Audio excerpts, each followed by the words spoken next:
അയ്യേ, ഇതെന്റെ ഉണ്ണിയേട്ടനൊന്നുമല്ല. ഇതേതോ പിച്ചക്കാരൻ ലോട്ടറി അടിച്ച പോലെ ഉണ്ട്. അനിയനാ? ആരുടെ അനിയൻ? അല്ല, ഉണ്ണിയുടെ അനിയനല്ലേ? അതെ. ആ, ഞാൻ ഉണ്ണിയുടെ ഫ്രണ്ടാ. ദുബായിൽ നിന്നാണ് വരവ്. എന്റെ പേര് ബിജു. BIJU, ബിജു. നല്ല പേരല്ലേ? ആ, അകത്തേക്ക്. നമസ്കാരം. ആ,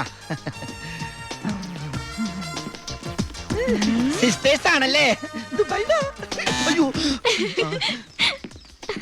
ആളെ കണ്ടപ്പോ ഒന്ന് പേടിച്ചുല്ലേ?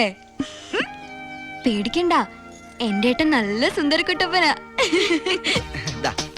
ആദ്യം അനിയൻ ഇരിക്കി. ഞങ്ങൾ ദുബായിക്കാർ ഇരുത്തിയിട്ടേ ഇരിക്കാറുള്ളു. ഇരിക്കി. അച്ഛനാണല്ലേ? എന്റെ മോളുടെ. ഞാൻ വിചാരിച്ചു എന്റെ മോളുടെ ഇരിക്കുന്നു. ഔട്ട് ഹൗസിലെ പുതിയ താമസക്കാരാ. ആ വണ്ടി മാത്രം അവിടെ വെച്ചിട്ട് ബാക്കിയുള്ള സാധനങ്ങൾ എല്ലാം ഇങ്ങോട്ട് എടുത്തോ. എല്ലാം ഇങ്ങോട്ടേക്കുള്ളതാ. ഉണ്ണി തന്നുവിട്ടതാണേ. ഉണ്ണി വരുന്നതിനെ കുറിച്ച് വല്ലതും പറഞ്ഞായിരുന്നു? ഒന്നും പറയാൻ പറ്റാത്ത അവസ്ഥയാ. അപേക്ഷ കൊടുത്തിട്ടുണ്ട്. അപേക്ഷയോ? ലീവിനെ. വലിയ തിരക്കല്ലേ, ഒരു ദിവസം പോലും മാറിയിക്കാൻ പറ്റില്ല. അവിടെ എന്താ ജോലി? എനിക്ക് അവിടെ ഗോൾഡ് ഫാക്ടറിയിലാ ജോലി. തനിക്കല്ല, ഉണ്ണിക്ക്. ഉണ്ണി അവിടെ വലിയ പൊസിഷനിലല്ലേ? നിങ്ങൾക്കൊന്നും ചിന്തിക്കാൻ പറ്റാത്ത പൊസിഷനില്ലേ എന്ന് പറയുമ്പോ ദുബായിലെ ഷെയ്ക്ക.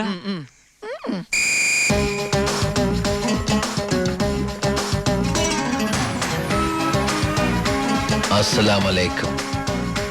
ഏയ്, നല്ല പവറുള്ള ജോലിയാ. ഉണ്ണി ഗവൺമെന്റിന്റെ ഗസ്റ്റ് അല്ലേ?